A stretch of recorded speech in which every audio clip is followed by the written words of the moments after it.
is part of the instrument.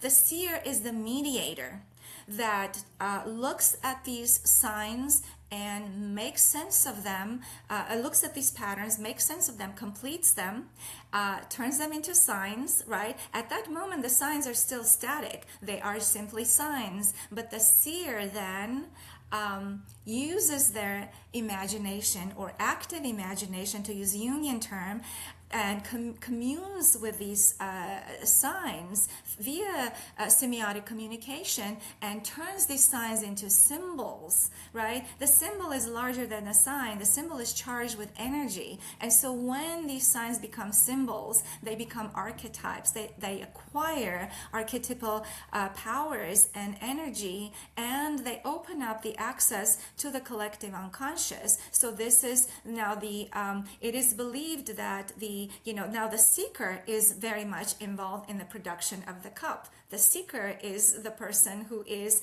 drinking the coffee, consuming, right? And it's believed that the coffee, tasseography involves 5 natural elements: the water, the fire, the air, the metal, right? The earth. It comes from the earth. It's made with water. It requires fire to boil it.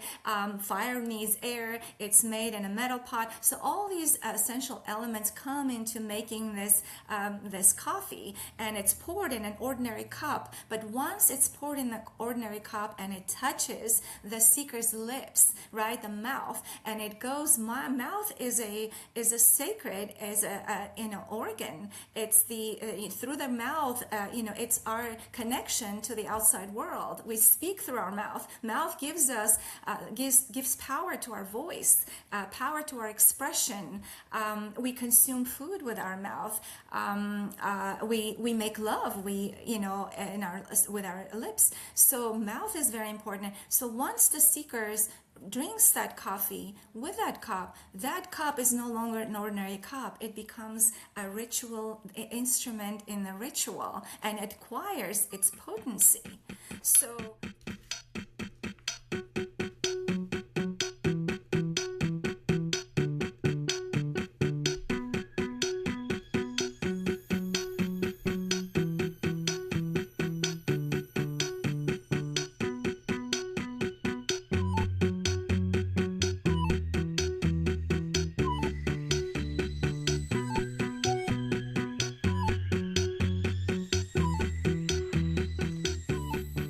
welcome to the Other Armenians podcast. I'm your co-host, Milena Abrahamian. And I am your other co-host, Tamar Shirinian.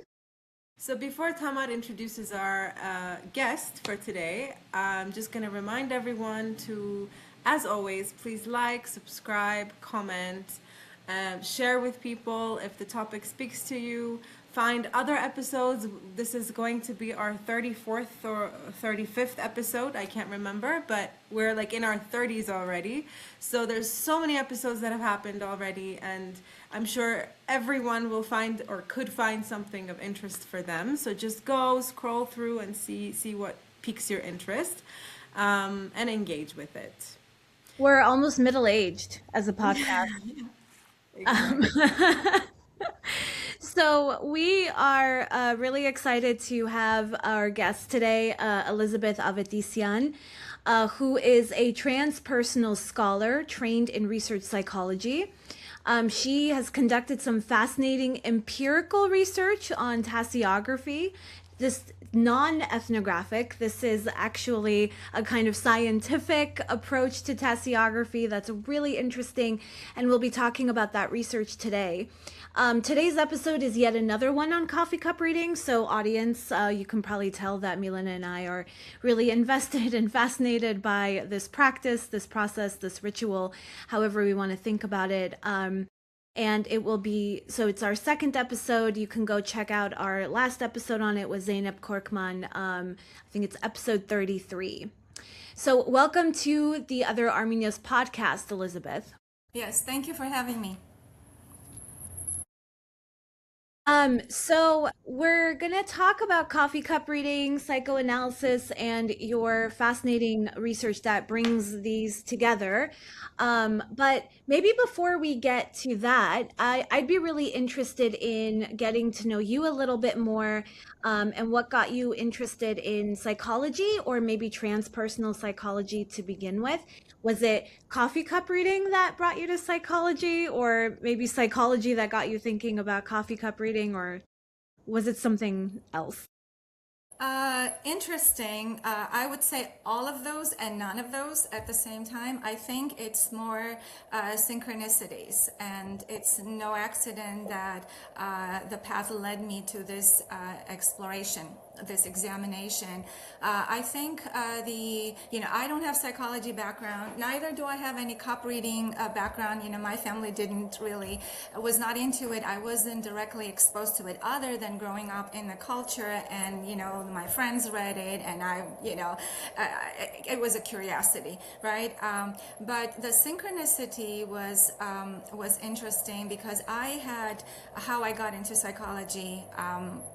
I had reached a juncture in my life where I was looking for opportunities, looking for ways to redefine my career, my professional identity, and so I wasn't sure where to go. I had a hiatus in my professional career. I have technical background and I have an MBA, but I did not want to go in that direction. I had also deepened my meditative practice. So I was thinking of something that had to do with contemplative type practice, meditation, spirituality, consciousness. But of course, at that time, I did not have the vocabulary for it. I had no idea.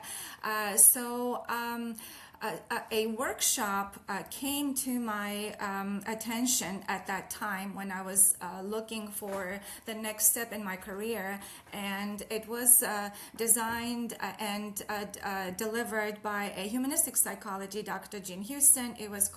I believe it was called Seven Quantum Powers or something like that. It was designed for, with women in mind, women who are kind of approaching midlife or are in midlife, and they might have had this disruption in their career, and they were looking for ways and opportunities and self-empowerment to redefine themselves.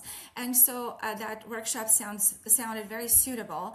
And the number 7 is also a very special number. It appears in my life in various forms. So it just was very much aligned. That workshop sounded a perfect match at that time. And so I set an intention that by the end of this workshop, I was going to know the answer, that the answer will be delivered to me.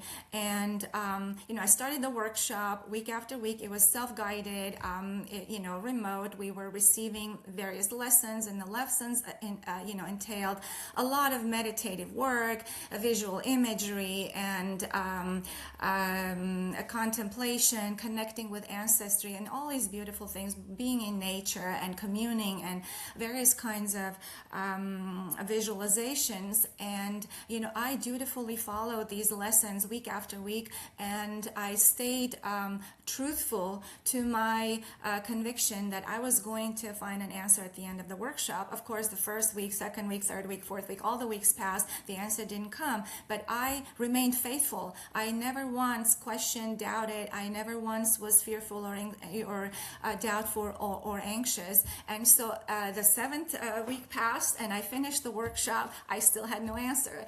And at the end of the 7th week, we were given a bonus material.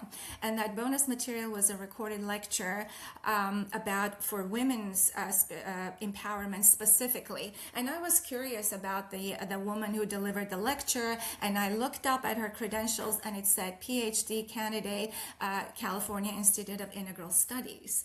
So that was my message. And so right away I jumped on the computer. I pulled up California Institute of Integral Studies, and on the first page, literally on the home page, there was an announcement: Integral and Transpersonal Psychology Doctoral Program, inaugural program, just starting. This was in May, starting in August.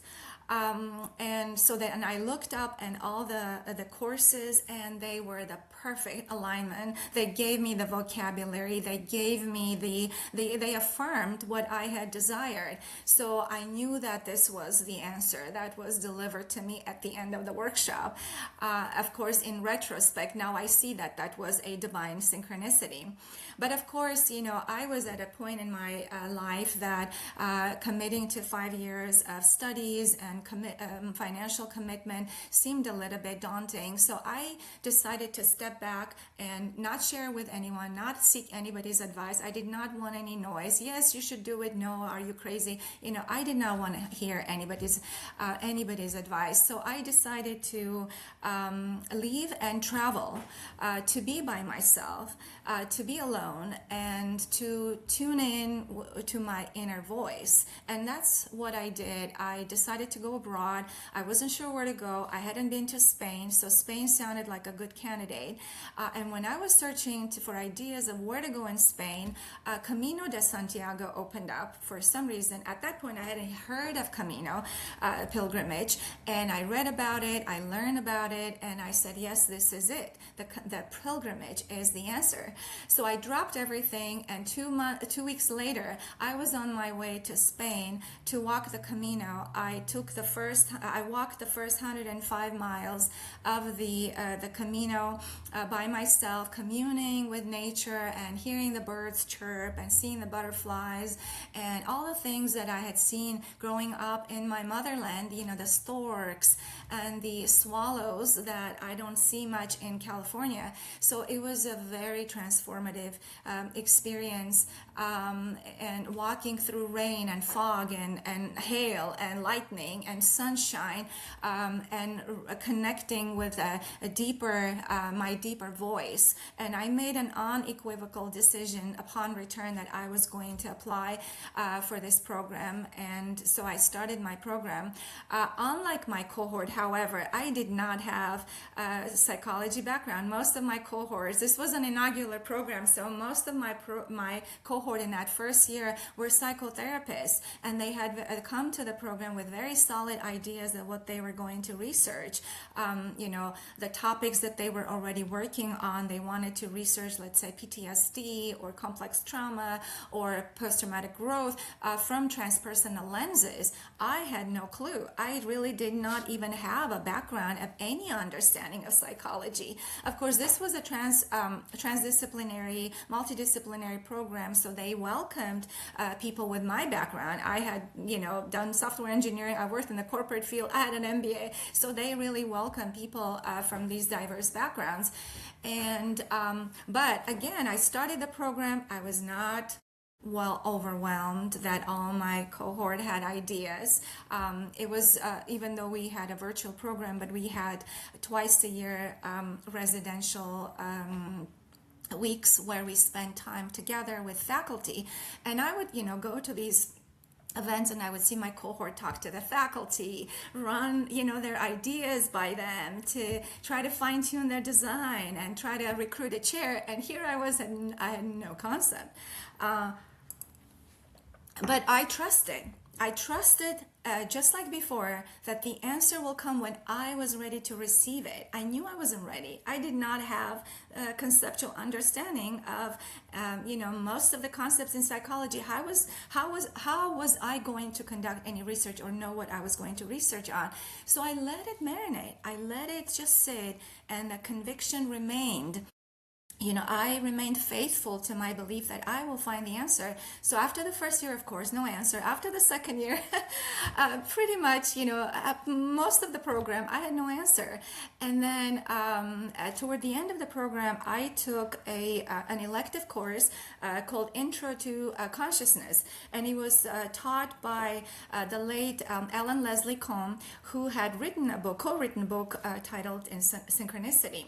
So of course, I did not know. I was just attracted to the course, and this was one of the assignments. And among his other readings, and most of them were optional, were Jung's readings and Jungian analysts, Robert Johnson's book Inner Work, which is about active imagination and dream work and synchronicities, and Erwin Laszlo's Akashic Records, and Marie Bonfrance. So I was introduced to all these scholars, and of course learn about Jungian psychology, in-depth psychology, and archetypes and symbols, and the mystical consciousness, and I was enchanted. I believe in Marie Bonfrance's book titled Synchronicity. This is based on her lecture she gave in Zurich. She mentions a random pattern divination, not tasseography necessarily, but random pattern divination, and I found that intriguing. And the way she explains how these random patterns, looking at random patterns, confuses the conscious mind, and it opens up the pathway to the portal to the unconscious. And I was fascinated right away. I thought about tasseography, the random pattern divination, and synchronicities. So I conceived to write my final paper in that course on synchronicity. You probably read the article, because Leslie Combe, when I submitted, he sent me an email saying how much he enjoyed in fact, he said, this is the best writing on synchronicity since Marie Bonfrance. So I was really... it was such a major feedback, and he offered to publish it in a journal that he had found in the Consciousness Journal. So that was, that kind of set the anchored my interest in synchronicities. Not necessarily tasseography, but still synchronicities, because that's exactly what I was exploring. I was examining tasseography through the Jungian lenses. But when I ran this idea to my advisor, who became my chair, my dissertation chair, that I was interested to conduct study on synchronicities, she dismissed it right away. She said, well, that's not a researchable topic. How are you going to study synchronicity? It's not something that you can study, that can be studied in laboratory conditions. Nobody has studied synchronicities. And of course, she was right. I agreed with her. On the other hand, I was really blocked again. I had no idea in which direction. How would I study? I wanted to be truthful to this, passion, this major curiosity that I had lived through and experienced over and over in my life. So again, I was not overwhelmed. I stepped back and I started thinking again and letting it sit with me. So after I finished my coursework and still did not have any idea except this, deeper intuitive knowing, right? I had to do this comp exam, which is a requirement. It's a scholarly paper that we needed to write in order to pass to the next, the proposal stage of our doctoral program, and I had no clue of what to do. And at that time, I was doing fellowship with our writing center, scholarship and writing center, and seeing clients privately as well, and students providing academic coaching and editing services. And one particular student I had been working on for a long time, she was a hypnotherapist. And at that time I was back in Spain. This time I was there for 2 months. And in one of our sessions together over Zoom, I shared with her that I was blocked. I could not conceive of any idea for my comp to paper. And she said, why don't we exchange services? I provide you 2 hours of psychotherapy session and you edit my paper on hypnotherapy session. And you edit my paper on hypnotherapy. And at first I thought she was joking and I thought it was funny, but then I said, yes, I'll take your offer. So we exchanged services. I edited her paper on hypnosis, guided hypnosis, and she put me in a hypnotic, in a hypnosis state. So here I was in Barcelona in my apartment in the bedroom. I darkened my, I drew the curtains, and I was in my bed lying down. I had my computer and Zoom session. I turned off my video, and I was in a very deep, relaxed state as she led me through 2 hours of guided hypnosis session. And the whole time I was aware that I was in my apartment. It wasn't like I was completely gone, and but I was in a very, very deep, relaxed state. And I don't remember much details, but she did instruct me, guide me to ask the question to my guide, saying, please give me the answer, please tell me what I should, the direction. So I kept asking this question, and the only thing that I remember during the 2-hour session that stood out was this one episode where in my the imagery, I was back in my childhood home. I was in my bed.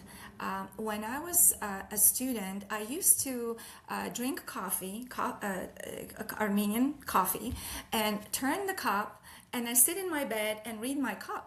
And so I was in this session, in this episode, I vividly, I was back in that same place in my bed with a coffee cup in my hand. And Carl Jung came into my room and sat at the foot of my bed.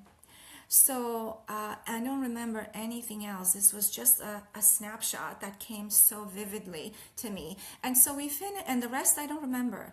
I came back from the session, and I went in a very relaxed state, and I went on with my life, with my day. The following day, I went to the coffee shop where I was going and doing research. They had internet, and I started, logged into the library, doing my research, and I started searching, I don't remember now, searching tasseography, random pattern divination, synchronicity, and Hermann Rorschach's name came up out of the blue.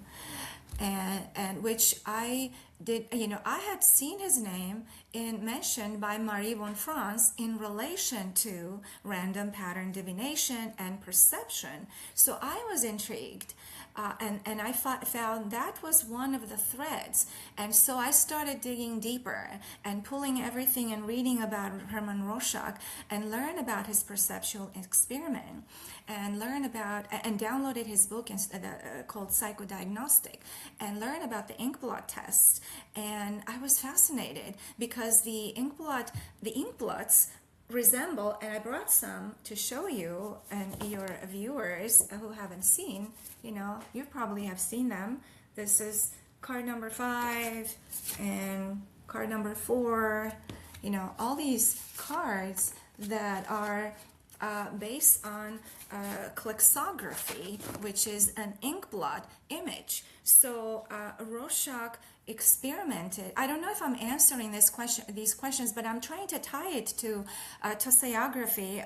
But he experimented with these ink blots and as a perceptual experiment, and to understand how perception works. Perception of ambiguous images, which is what tasseographic images are. So in many ways, they resemble these Rorschach images in their structure. And so if the structure resembled the same, that perceptual mechanism was going to be the same. So I knew right away that Rorschach was going to be part of the theoretical framework. Of course, tasseography is a ritual, it's a divination, and there is another layer, the hermeneutics, right? The interpretation of the images that turn them into symbols and archetypes, and this is where Jung came in to the picture. So I had the answer, I had my thesis, and so together it gave me the background and the impetus to formulate and do research,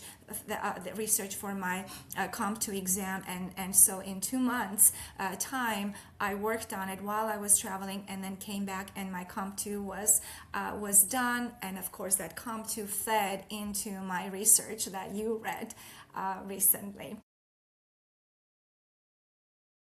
Wow, that's fascinating. The synchronicity experiences that you described, I there's so many there's so many things like that, especially recently, that have been happening to me that, I mean, maybe we can talk about another time because that's not what we're talking about right now. But those moments are so like eye-opening in terms of like they involve so much faith. They involve kind of feeling like there's something is actually pulling you finally, like instead of just being, you know, floating around, you're kind of being pulled in a direction, and all of that. In terms of Rorschach, I remember once trying to explain how, you know, what coffee cup reading is to a friend, and my friend was like, oh, kind of like the Rorschach test.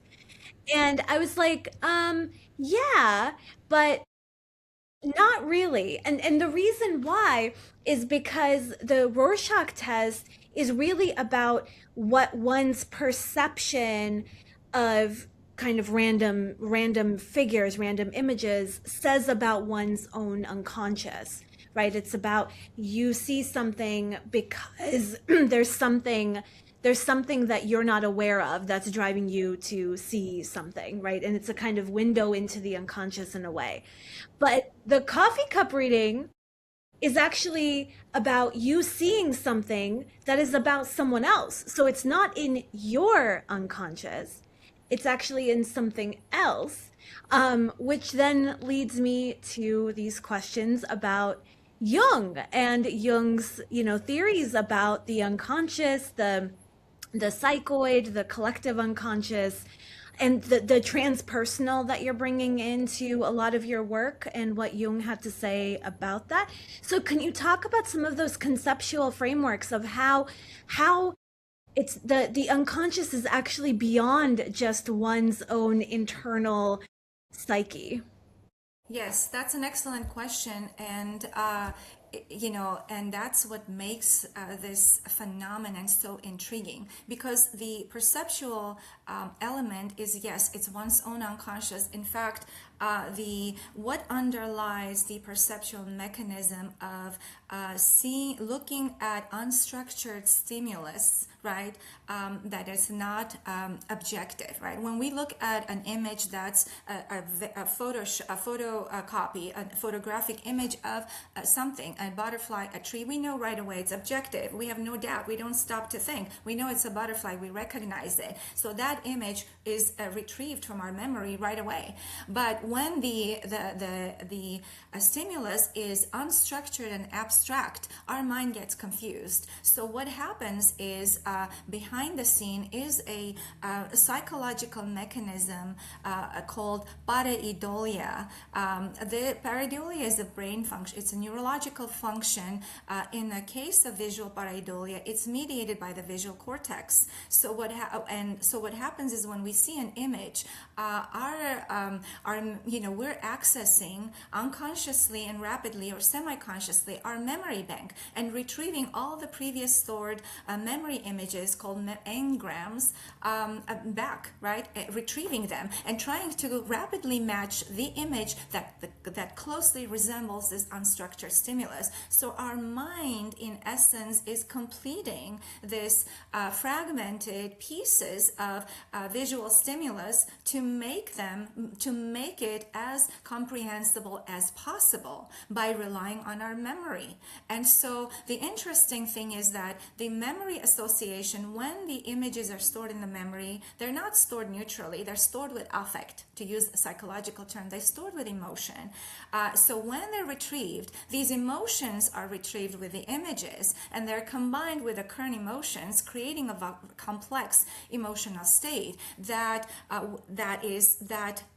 captures the individual's psychological makeup at that moment. So yes, in a tasseographic context, this is the seer's own process. The seer is relying, on this pareidolia function to retrieve the images and match them, and to see the signs within these random patterns, right? But then, so the seer is part of the instrument.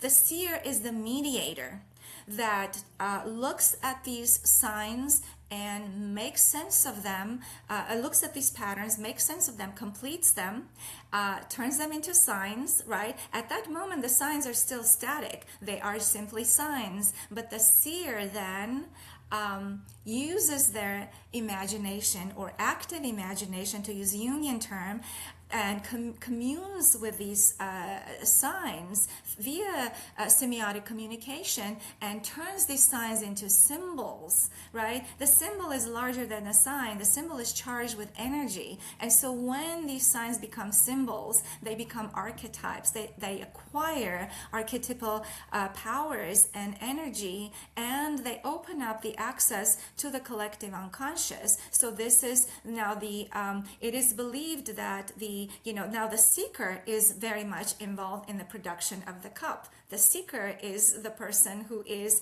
drinking the coffee, consuming, right? And it's believed that the tasseography involves 5 natural elements: the water, the fire, the air, the metal, right? The earth. It comes from the earth. It's made with water. It requires fire to boil it. Fire needs air. It's made in a metal pot. So all these essential elements come into making this coffee, and it's poured in an ordinary cup. But once it's poured in the ordinary cup and it touches the seeker's lips, right, the mouth, and it goes. My mouth is a sacred, as a organ. It's through the mouth. It's our connection to the outside world. We speak through our mouth. Mouth gives us gives power to our voice, power to our expression.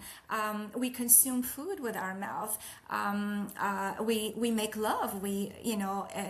With our lips. So mouth is very important. So once the seekers drinks that coffee with that cup is no longer an ordinary cup. It becomes a ritual instrument in the ritual, and it acquires its potency. So to think that these patterns are random does not do justice, because the seeker is intricately interwoven with the instrument, unlike many other forms, in fact, any other form of divination, like the cards. Yes, the seeker is, dice, the cutting the cards and shuffling the cards and pulling the cards, but in tasseography, the instrument is, and the seeker become one. So in that sense, then there is the collective unconscious in the hermeneutical process. And so when the seeker produces the cup, it's really the cup mirrors the seeker's unconscious. So it is what the seer sees in the cup the seeker sees the seeker's unconscious mirrored in the cup via these signs that the seer then empowers and turns them into symbols and charges them with energy. Now within remember that tasseography is a ritual, and ritual has powerful elements. Ritual has set and setting that make it different from a routine activity. So even when people get together and they have coffee, if they don't engage in this ritual, if they don't pause, they don't set an intention, they don't deliberately consume it, it does not acquire the quality of the ritual. So ritual here is, ritual context is essential. It brings those archetypal elements, and it gives them life, and it gives them power. Can I actually ask you to say a little bit more about the collective unconscious for our viewers who might not be familiar with what it means, but also for myself as someone who's heard of this concept so much, but I still can't grasp my mind fully around it, and like why it's significant. From what I understand, it's about the exchange in a way, and how the seer would access the seeker's unconscious through the collective unconscious, if I understand correctly. But it would be really helpful to just hear a bit more about this from you. Sure, thank you. So the traditional psychoanalytic approach works with the personal unconscious, right? And tries to access and see the trauma and help the individual make that unconscious conscious and integrate the various elements. So Jung, on the other hand, deviated from the Freudian traditional psychoanalytic philosophy, because he found, not that he didn't agree with it, but he found that it was incomplete. He found that it was missing this other dimension, the transpersonal, the spiritual dimension within the unconscious, that the unconscious could not be reduced simply to trauma and the personal things, that there was more to the unconscious. And Jung had studied Eastern philosophy, Eastern spirituality. He had paid attention to symbols that were recurring in different cultures. He himself had various transpersonal experiences, which he has well documented in his famous Red Book. And of course, he was working with, he had documented thousands and thousands of cases of dream work with his clients where these archetypal symbols show up. So from that, he conceptualized that there was a deeper layer of the unconscious that was beyond personal ego, beyond the personal, and that was the transpersonal layer. And that this layer, the psychoid level of psyche, contained material that was universal. So these archetypes are really symbols that represent all of the collective humanity's thoughts, collective thoughts, archetypal thoughts and behaviors, and these patterns that are universal, that appear in all cultures. So they're not limited to human consciousness. So to access this layer, then one needs to get deeper and transcend their personal unconscious. And Jung believed that once a person is capable of doing that, then there's a lot of growth and transformation. And of course, his individuation is based on on this a path of moving and integrating one's personal unconscious, and then opening the path toward a collective unconscious. So we might say that in tasseography, this portal opens up for the seer, for the seeker, to transcend their personal unconscious, and via these symbols access their the collective unconscious, which then can catalyze synchronicities in the seeker's life. So the seer is actually part of the instrument, and part of is the medium who enables and mediates this process for the seeker, and therefore seer's role is instrumental. So there's this story that Jung used to tell, and I mean, I don't think anyone really knows if this really happened or not, but it's like this story that he told in many of his lectures about the scarab beetle.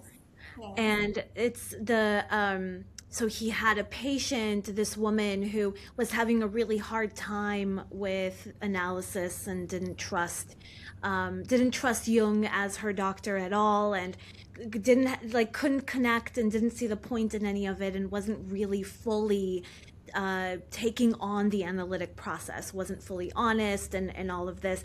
And so one day she comes in and she says, I had a dream last night that someone gave me a scarab beetle and just opened their hand and handed it to me. And in that gift, I realized that there was potential or something like this. And then at exactly that moment, there's a kind of sound at the window. And when Jung opens the window, a scarab beetle lands in his hand and he just gives it to her. And that opens up the analytic process. And after that, this woman is completely honest and open, which is what psychoanalysis demands. So it's that kind of how these things, and this is the acausal, the things that happen in which there's no physical connection or cause, right? So there's no physical connection between this woman's dream that she had the previous night and at that moment the beetle coming to the window. Like there's no way that we can kind of at least by the standards and tools that we have today, there's no way that we could make a like a physical explanation of causality. And yet Jung believed that there were non-causal links between things that were located in the collective unconscious that had to do with these signs and forms of perception that we have access to in our psychoid, our deeper psyche, that we don't know about. But it's the how to tap into that, which is where creativity and lots of other things are located. So Yes, and scarab is a symbol of transformation. And it is in many books, and it's believed to have happened.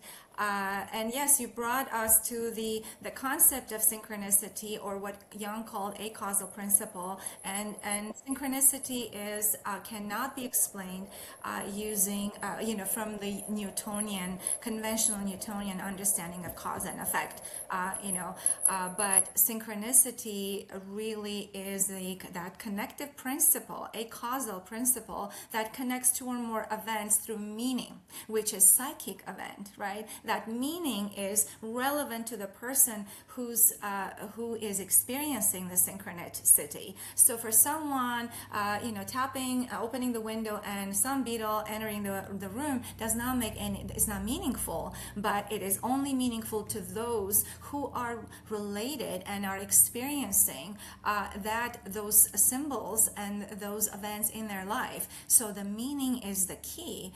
And of course, synchronicity is the grounding principle in tasseography. From the moment these signs appear and shape up in the cup, it's not random.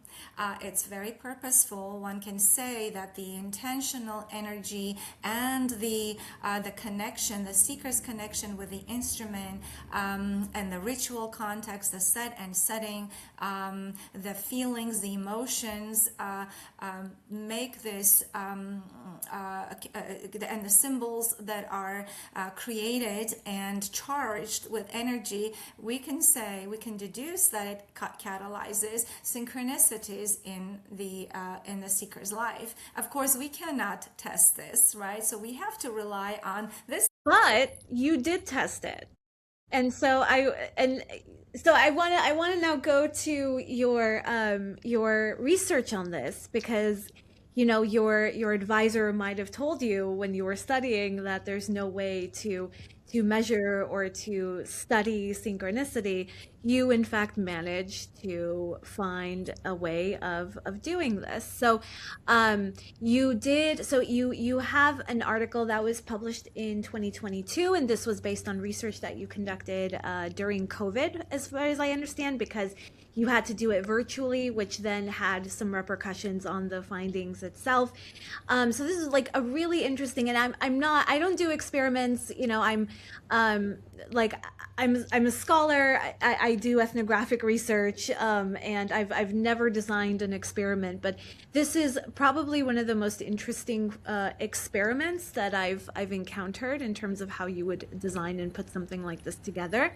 So you selected 17 coffee cup readers, and these were all women, and they were all Armenian women, and they were all women who had some experience and were well regarded in some way as being good readers.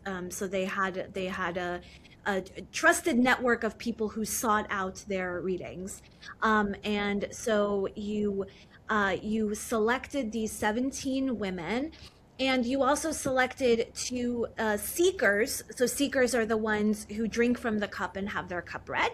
And they each seeker, both of them would drink from a coffee cup and then photographed that cup all the way around. And so a full kind of imagery of both of these cups from which these two women drank were available to all 17 of the coffee cup readers, or the seers in your as you've been talking about them.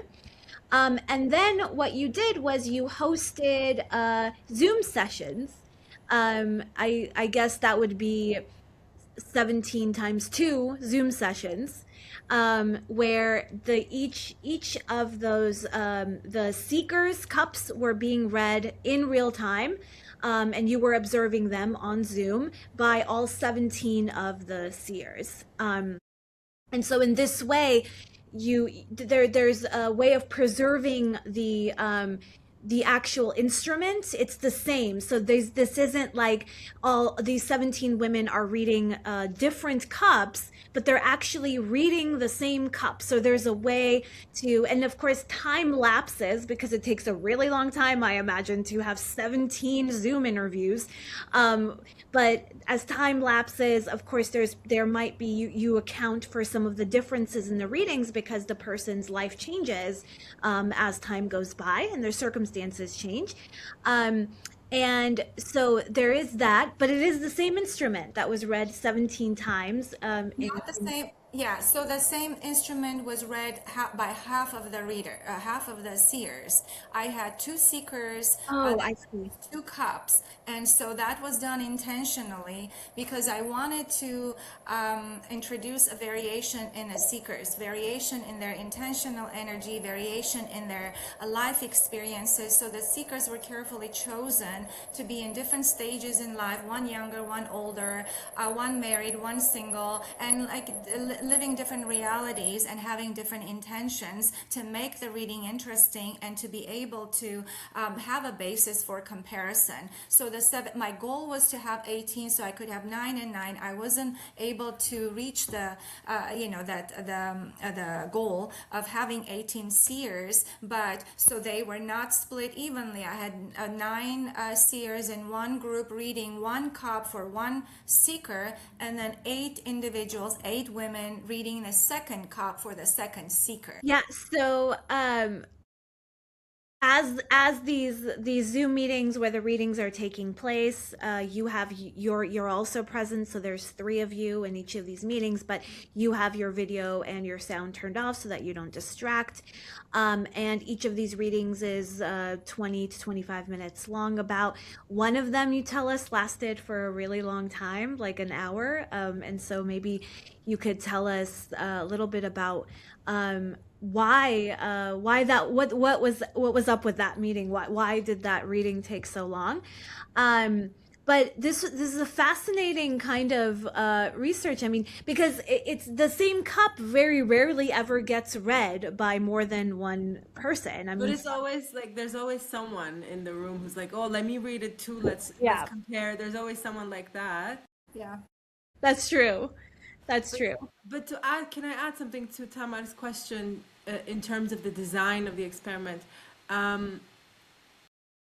Because you could have also just had the seers read the cups, the image, which was available to them, without the seeker there, right?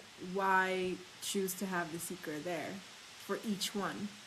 Each Yeah, time? that's an interesting question. I wanted to bring in the seeker into because I also collected insights from the seeker. right? How relevant was for them the reading? How applicable was it to their past, present, future? So seeker to me was integral, and I wanted to mimic the tasseography ritual to the extent that was possible in a virtual setting. So I did not want to eliminate the seeker. Seeker was instrumental. So one thing that I would like to state is that this was not an instrument. This was not an experiment to test synchronicity, obviously, or the validity of the readings. That was not the focus of the experiment. The experiment was focused on examining the perceptual process, the perceptual readings, right? The perceptual process from the Rorschachtian lens of perceiving random patterns within an abstract, ambiguous, unstructured visual stimulus, to understand that process. And the second layer was the hermeneutic piece, the interpretation, and understand the hermeneutics, tasseographic hermeneutics from the Jungian lens. So that was the intention for this experiment. What was uncovered were based on these theoretical understandings of the phenomenon and the synchronicity and the fractality of the images that very much resemble, in the way they are constituted, resemble the fractality of the Rorschach images. Because they're produced in a similar fashion, they are created organically. That's exactly how Rorschach created his images. He dropped some ink on a piece of paper, a porous surface, let it run naturally, and formulate these fractal images. In fact, I found a research done about 10 years ago where they took the Rorschach cards that had historically elicited the largest number of percepts responses, and they subjected them to fractal tests to measure their fractality, and they found out that the cards that have the highest order of fractality induce the most responses. And so this was supported in my research because the seers described their perceptual process as, when they can, when these images speak to them, when they're able to see, when they're able to differentiate, when there is order and harmony within the cup. So for example, when the cup is drank, part of the ritual is to swirl it, right? In different traditions, they might swirl it this way, they might swirl it that way, they might swirl it one time, 3 times, or no set time, and then they might turn it this way or that way. So those were not material. What was interesting is that, and the seers attested to this, that when the seeker churns the cup too much, they're mixing all the sediments and dregs, and so these they're destroying, right? They're not enabling its fractal composition to come through, and so when that happens, the seer cannot see anything. And that's exactly what Rorschach discovered. There were 2 extremes. On the one hand, the images are too objective, and the person can look at the picture and say, this is a butterfly, this is an elephant, this is a human being, right? Of course, objective is not possible within tasseography because it's not photographed. We're relying on a natural dispersion of the sediments. The other extreme is that the images are entirely unstructured, and Rorschach knew that people could not see anything. So he set out to find the perfect balance of structure and unstructured, right? To be able to create these semi-structured, semi-ambiguous images, that patterns that people can perceive. And so in tasseography, this stood out. very vividly in the way the seers explain their process, and of course the outcome, because I was triangulating the data. I had collected the interviews from the seers. I also collected the images which were standardized from the cups, and also parceled out everything that the seers said, all the signs, all the symbols, their narrative. I collected information from the feedback from the seekers, so there was a wealth of data to analyze and understand the deeper workings of this ritual. And so you found that actually the images that come up in the cup cannot be said to be entirely random, because the different the different seers of the same cup tended to either see similar things and describe those things similarly each time that they read it, or that even if they saw different things, the general characterization of what was going on in that person's life, or what would be, or what was in the heart, and all of that were very similar across the board, right? And so this was one of the major findings of the research. Yes, and that's why that's what prompted, right?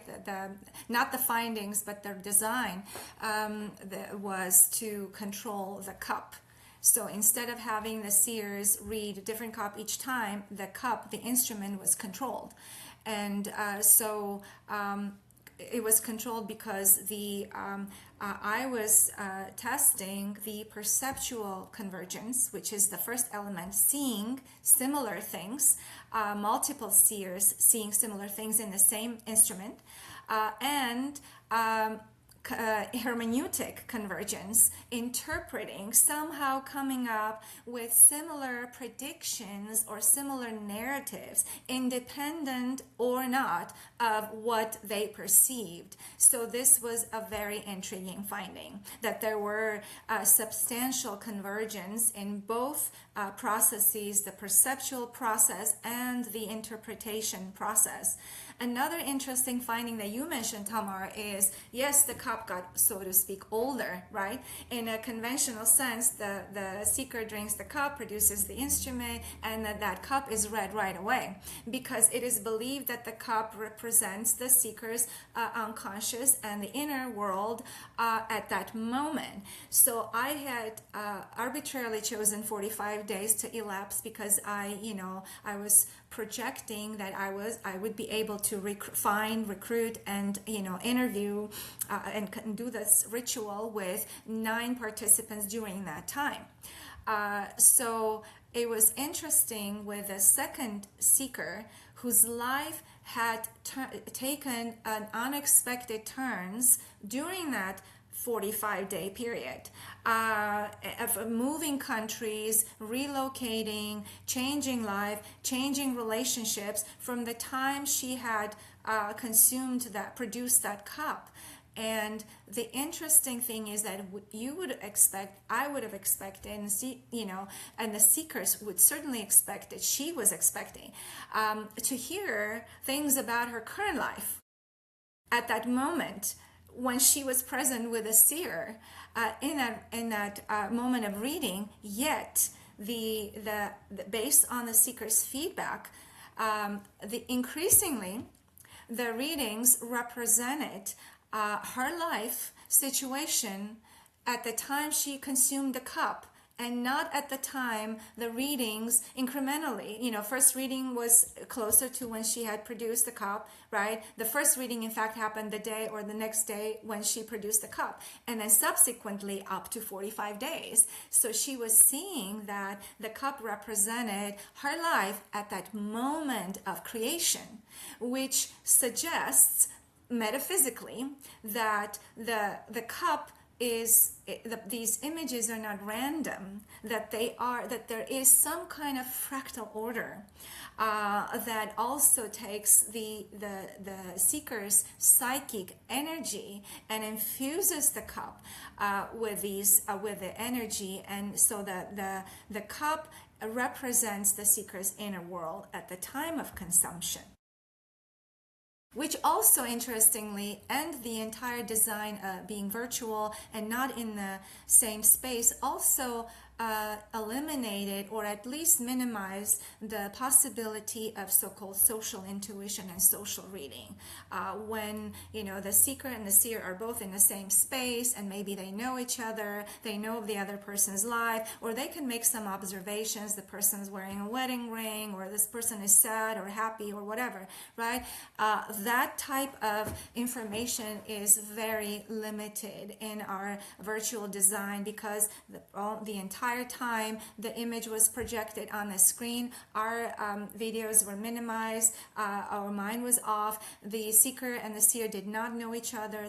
They were introduced by the first name only, and the seer did not have time nor opportunity to even unconsciously gather this type of social intuitive information about the seeker. So, I mean, this raises questions about empiricism and knowability, right? And I think the title of this article is it includes an empirical study. I could be wrong about that.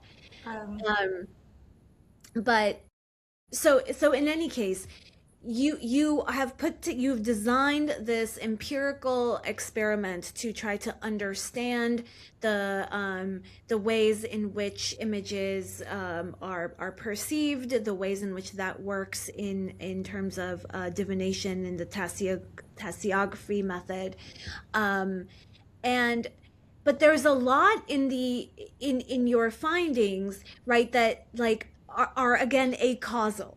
Right. So, and not to say that it's, and of course by acausal we don't mean coincidence and we don't mean random, right? Acausal as in there seems to be some connection, but one that cannot be entirely explained through empirical methods of finding causal connections, right? Or even in some ways not determining causal, or even kind of hypothesizing causal relations, right? What could be the physical connection between the all of these different women, 8 or 9 different women reading a cup and seeing similar things, right? We cannot actually know, we cannot empirically know what causes that. And then there's also when you do the interviews with the seers, they say things that again we in some ways have to either take their word for it or assume that we cannot know if that is true or not. And we also have to in some ways suspend belief, or in terms of like there's one thing that you talk about it where a lot of these women say that something tells them, but they don't know. There's a force that comes to them that tells them that it's so, that tells them what to say, that tells them how to read or interpret. They see things, they see sometimes moving images, but they don't know where that comes from. And so if we were to go purely empirical, right, purely in terms of like what can and cannot be known through our physical senses, then we would have to say that these women have some kind of dissociative disorder where they think that there are these other forces in the world that, and that's a false belief in some ways. Those things are not actually there. But you also you tell us that that is not necessarily the only way to understand this. So you are demanding that we suspend our total trust in empiricism. Yeah. So can you talk a little bit about? So yes, so this was a scholarly research. So it had an empirical research because it included participants, and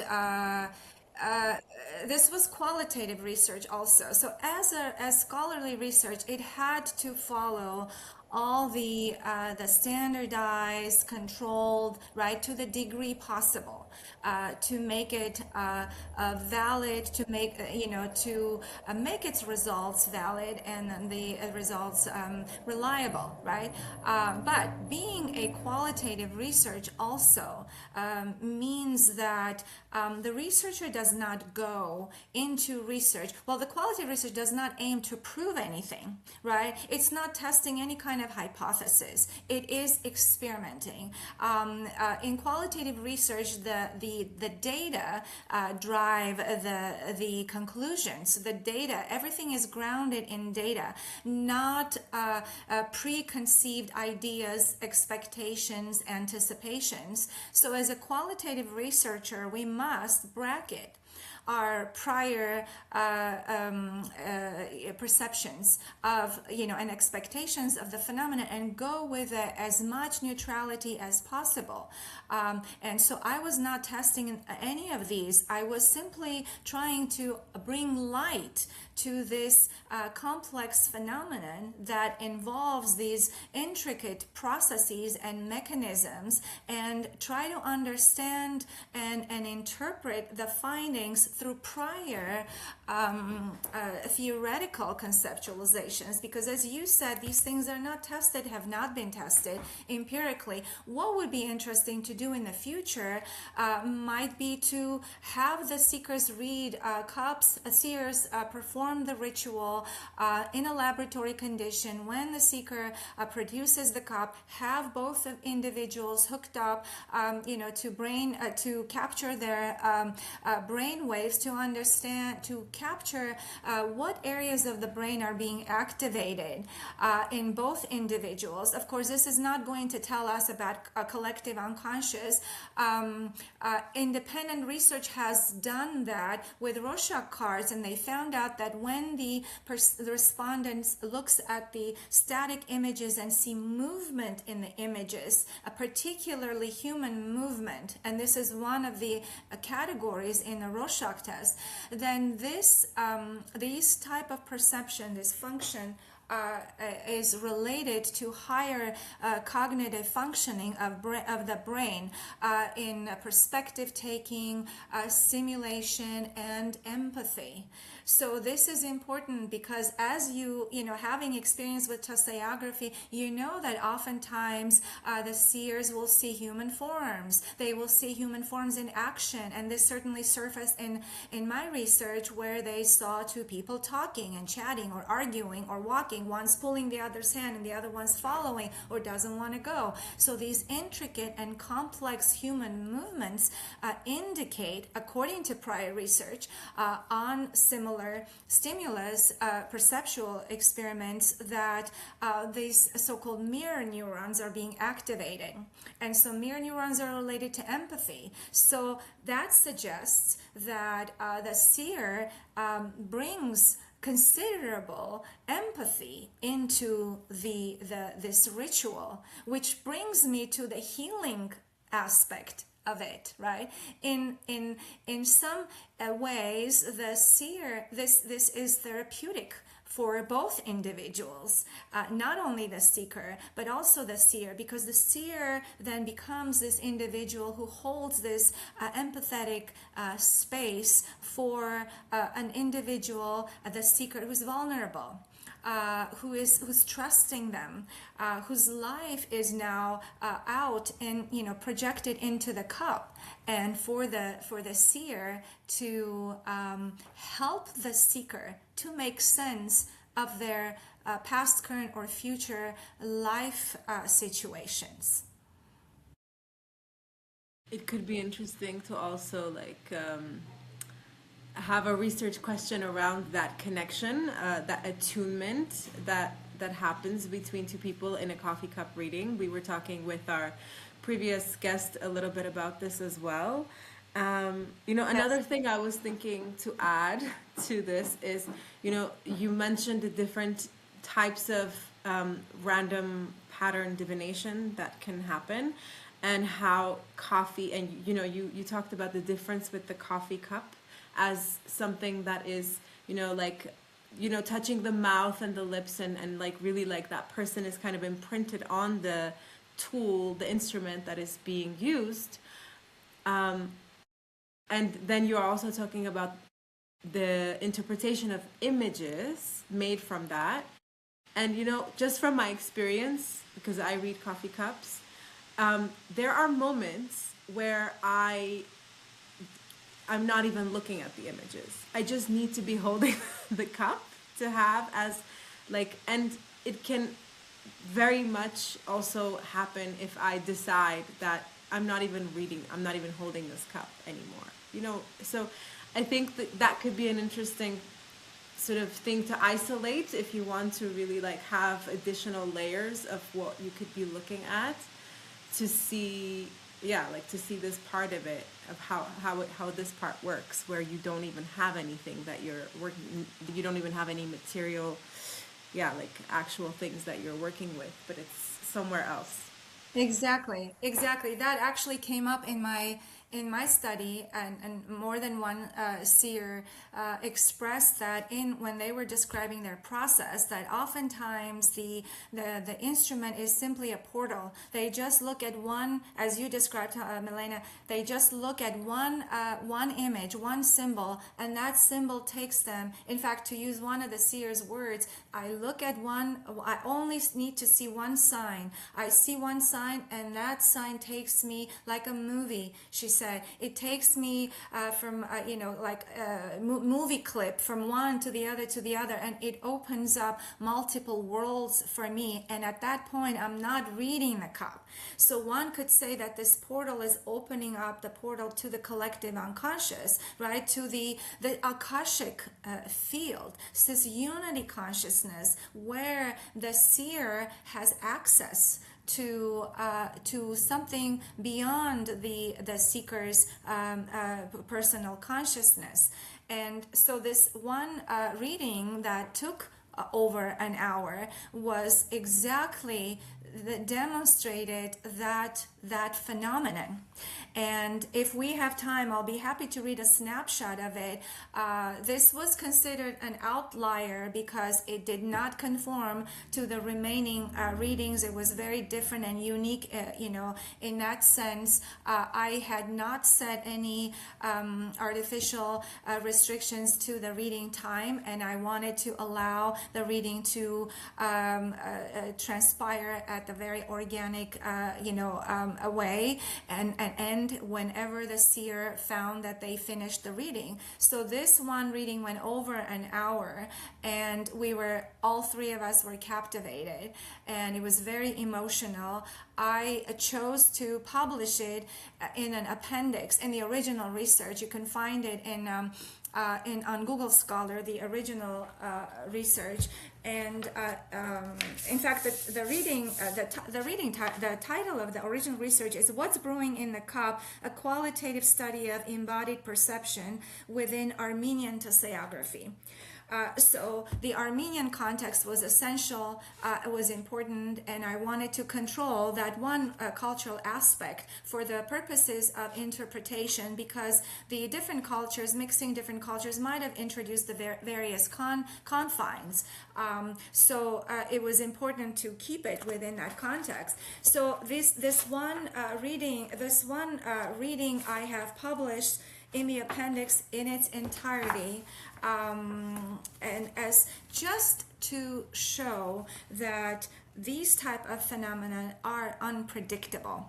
Nobody could have predicted this type of reading to surface, and it is an outlier. It is difficult to replicate. No matter how many times the same study is replicated, this reading will not be the same. So I will read just a snapshot. It is printed in its entirety without any changes or shortening, so you can hear the seer's voice, and then I have the seeker's either seeker's responses or seeker's action and embedded. So this is from the top. Are you seers? So it's the seers reading, right? Are you close to your grandmother? Seeker, yes. I'm very close to her. Where are your grandma and grandpa? Seeker, my grandpa is deceased. Your grandpa has passed. Seer affirms. On your mother's or father's side? Seeker, father's. On your father's? Seer affirms. You look like him. Seeker, very much. I see someone who is not present, but is there with you. He was not a very tall person, about your height. Now the seer has not seen the seeker, so the seer has no way of knowing how tall or short is the seeker. About your height. Did he have a hat? Seeker gets tearful. I don't want you to get emotional, but I understand. You know what? When you smile, you have his smile. He too, like you, had a dimple on his cheek when he smiled. I think he had a dimple or some mark. Seeker, that looks like you. He had a winter hat or for fall season. Seeker affirms that it was not a normal ordinary hat. It was a grayish hat that he loved. It was, he is showing me his hat constantly. Right now he has his hat on his head. And he has a white shirt, or during summer he used to wear with suspenders. Seeker, So I was seeing your paternal grandfather. You had a house with a fruit garden, or wait a minute. Leans back on her chair and exhales. Clay. Has something to do with clay work. Clay, with clay. There is an urn in the house. Was he preparing vodka or wine? Now she talked to herself. Wine. She answers her own question. Seeker, yes. He did such things. He loved his work. Seer, he loved this work, but he even cooked a meal. Seeker, yes, my grandpa was a cook. Seriously? I'm feeling a meal. I'm smelling. Touches her nose. Okay, wait a minute. Throws her head back and exhales. Oof, it's very strong. Exhales. Because he's trying to tell me something. I want to understand when he's saying in N, an Armenian letter N says a couple of names starting with N. She mentions a couple of names with N. Of course, I had to block for personal, for the privacy. Are these names familiar? Seeker, my mom is N. N. Seer repeats. So N is your mom's name. They were close with each other. He gave a recipe for a meal. Where are they from? Yerevan? Seeker, from Yerevan. Only Yerevan, not other place? Seeker, from Ashtarak. Yes, he's only from Yerevan. He's from Ashtarak. He's from Ashtarak. And in Ashtarak, there's even his family.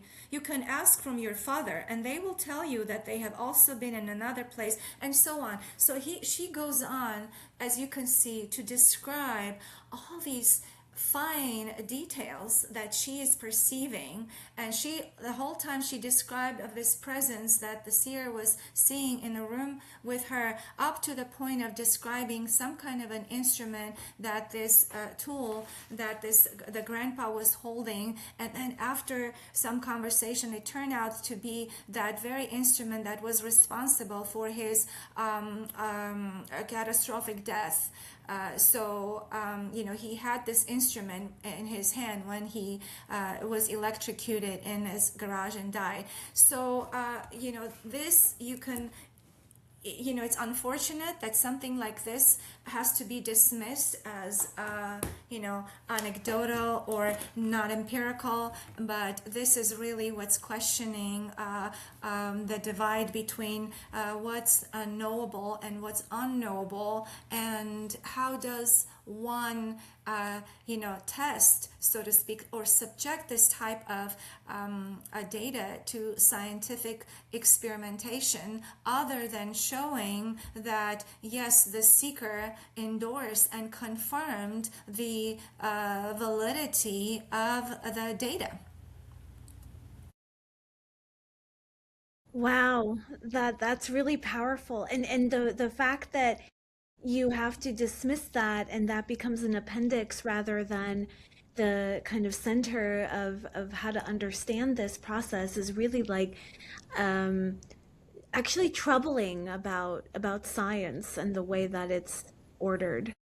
Exactly. I had to insist, actually. I stayed true to my, to my conviction that this wasn't something that was going to be thrown away.